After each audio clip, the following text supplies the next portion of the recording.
John, it is so nice to have you here today. Thank you so much for joining. Lorena, it's a pleasure to be with you again, and you and I need to take this show on the road. Absolutely. And our last discussion, we started with something that you wrote at the beginning of the year, which are 10 predictions for 2025 on AI. And John, tell us about what you see. We're a couple months in, and tell us about your predictions. This is the year that AI will actually come to life in many ways. First, it will change the way we work, live, learn, and play. There's not been a technology since the internet that had that broader scope and implementation. In many ways, it's alike. Where it's different, it's going to move at 5 times the speed and 3 times the outcome. The second major prediction was that well run companies will grow their productivity every year during this decade by 7 to 10%. Huge implications on profitability, huge implications on differentiation in the market. Uh, I said that basically, as you look out, this will go from very few people using AI in their daily jobs at all to almost everybody having segments of it by the end of the year. And you'll see companies make transitions that used to take 5, 7 years. They'll do it in 1 to 3. Uh, US and India will, I think, lead the AI revolution, and I think that's very much on track as well. India will become the largest economy in the world. It'll be a breakout year for them. And this time, I think the large cloud social players will be among the winners long term. Uh, I still believe that if we can get over this tariff issue, and that's been the wild card, and I think agility is the key here, that, as I said, the second half of the year has a potential to be a pickup in M&A, in IPOs and VCs.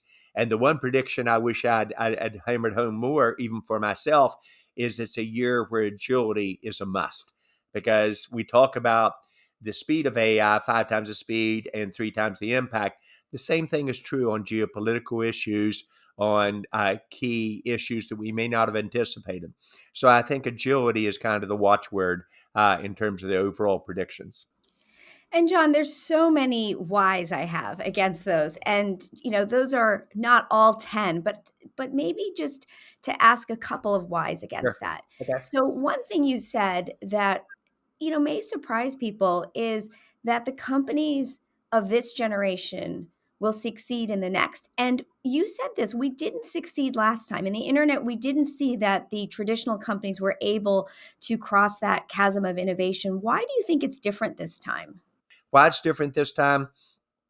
The Microsofts of the world, the Googles of the world, the Metas of the world, the Apples of the world see this, the Amazons see it coming.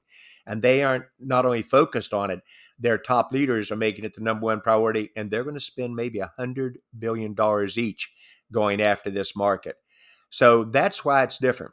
I still believe the young companies are going to be very nimble, will do a huge amount of the recreative innovation, and will have an advantage that the enterprise customers, service provider companies will say, I'd rather have these smaller companies partner with me than perhaps my data go to a large player that all of a sudden I'm not doing the AI architecture, I'm not owning my own data. What's my differentiation in this new world? I think the innovation will still be there, but some of the large companies will also acquire these companies.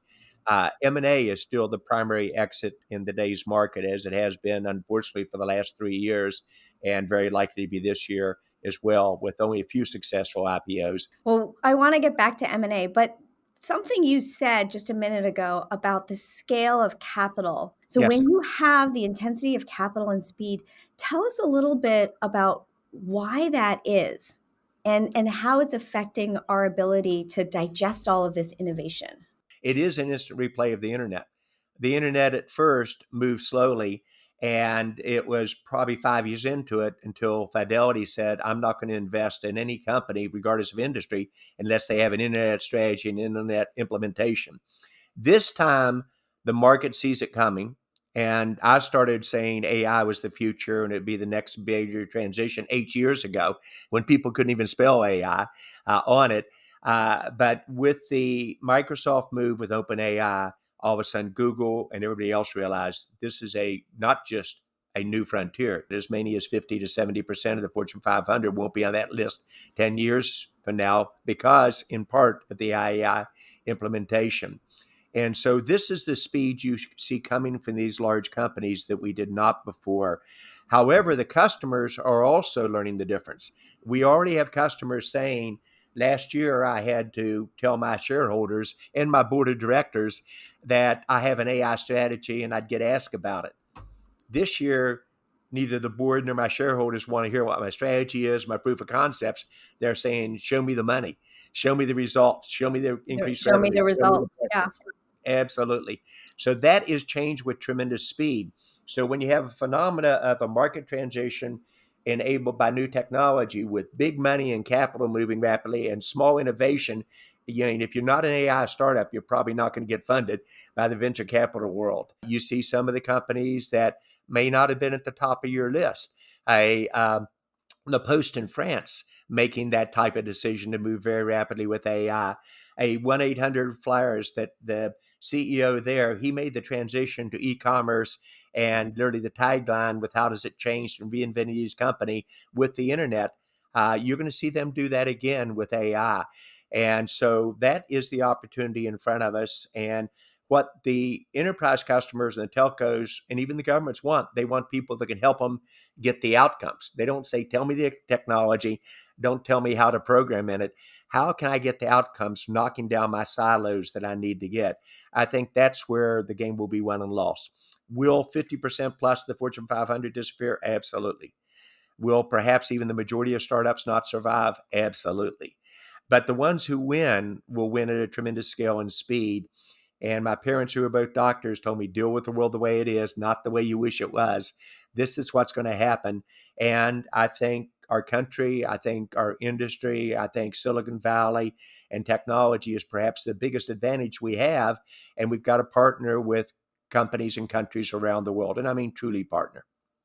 And when I listen to you, I'm terrified and excited at the same time. when, Okay, good. when I you don't make talk you sweat. I'm about not doing my job. I want your viewers to realize this is a fundamental change that while they think they're moving fast enough, they aren't.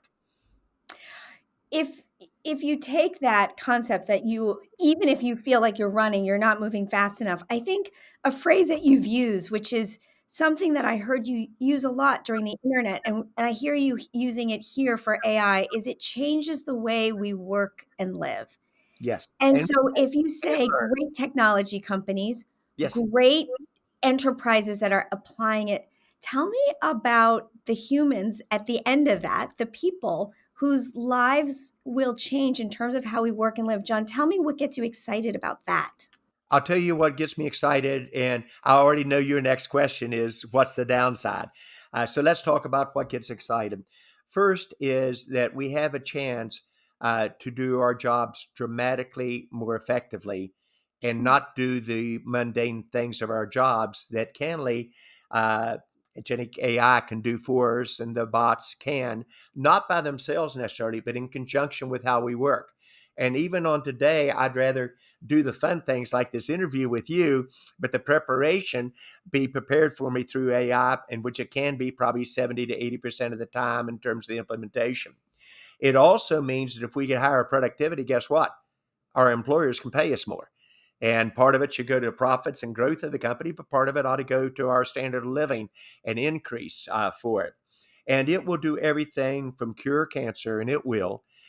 It will allow you to address rare immune deficiency diseases that we can't put research behind, but AI will allow you to, with existing sample bases, figure out what existing drugs that would never get funded by pharmaceutical companies by themselves you can use.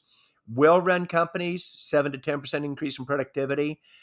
Great run companies, it's not out of the question to do 100% per year. What areas really are exciting? Customer service, you and I have talked about that. A 30% increase in productivity per year in customer service is very doable with higher um, productivity and higher customer satisfaction on it, and revenue increases. And in recruitment, in legal, in finance, you're going to see similar improvements.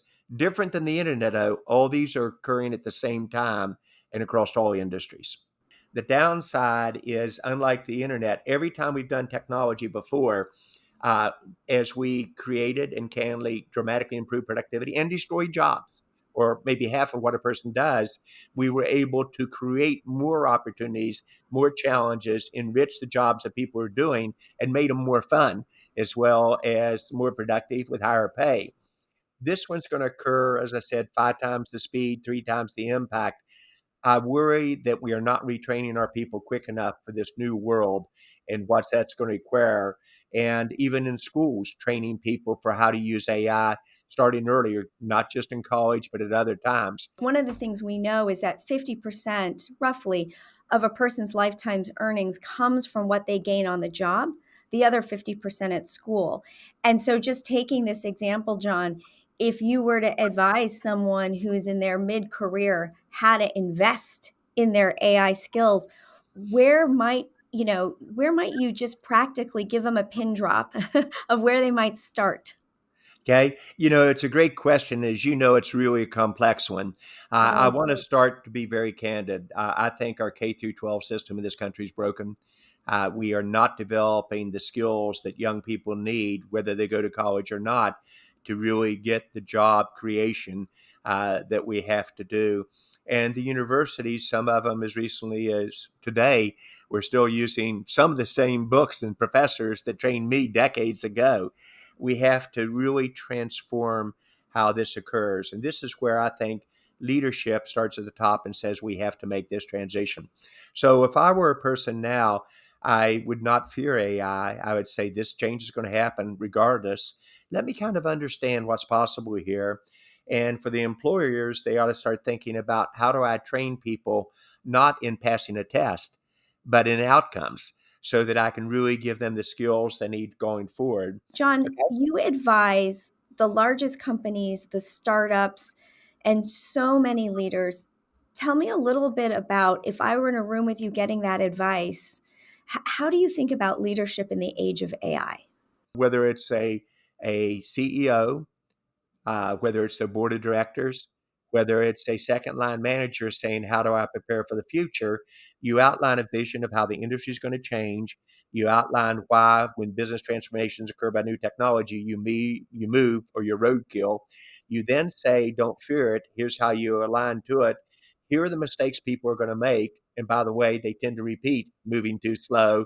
They say, well, the CEO says we're going to do this, and they put one person in charge of it, and then the CEO goes away. The CEO's got to own it.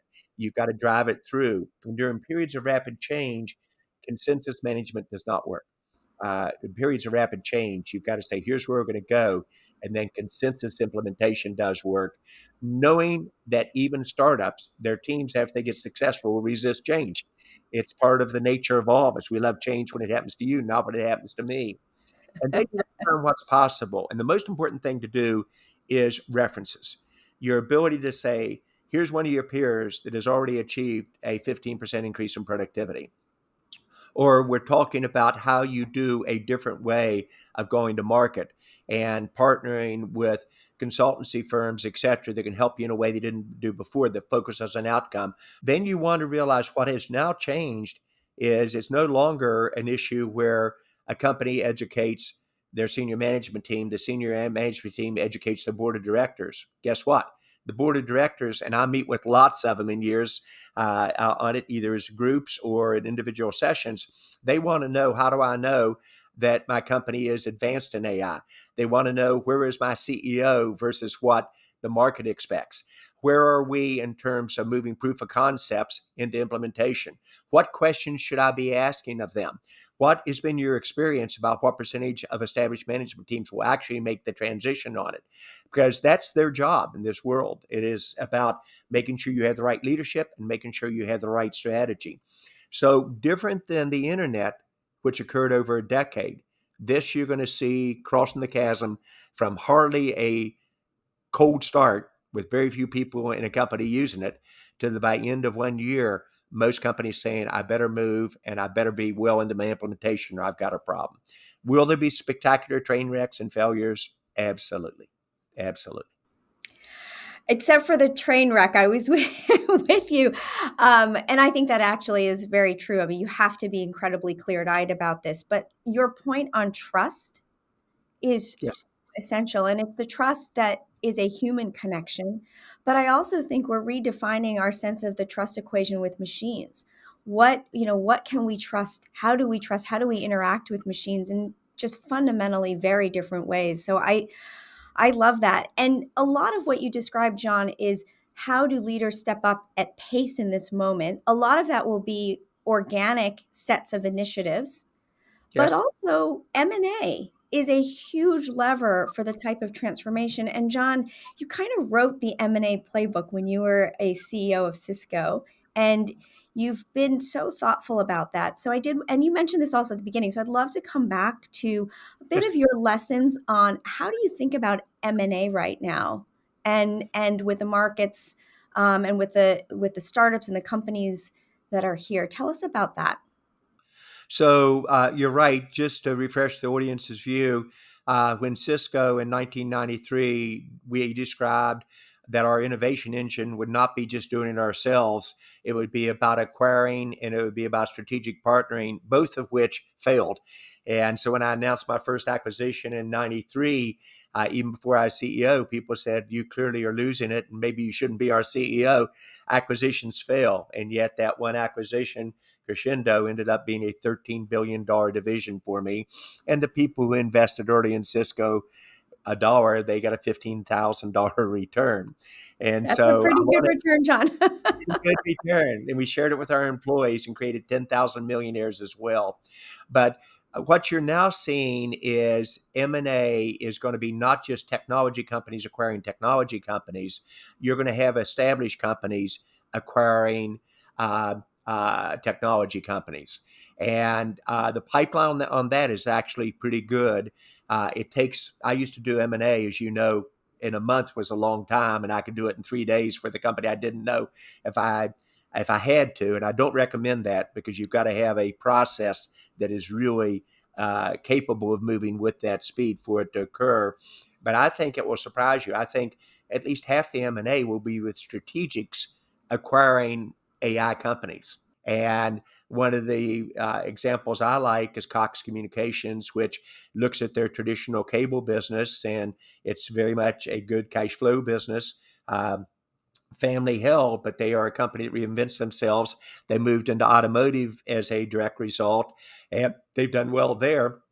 Now they're moving into technology and using it internally as well as a system. And they acquired a company called OpenGov, which was one of my companies. I think you are going to see both strategic investments by traditional enterprise and service provider companies, and it may account for half the M&A activity. I mean, it's interesting because if you think that every person is a technologist in this new age of AI, every company is a technologist. You might be a bank, you might be a pharmaceutical, you might be a retailer, but you're actually a technologist. It really opens up the field to say, what might you buy? What might you acquire to leapfrog your capabilities? And maybe a different paradigm of what assets you need to own to not be one of those Fortune 500s who's not on the list in 10 years. Yes. What assets do you need to own, or perhaps what assets do you need to have a strategic relationship that you can control and influence?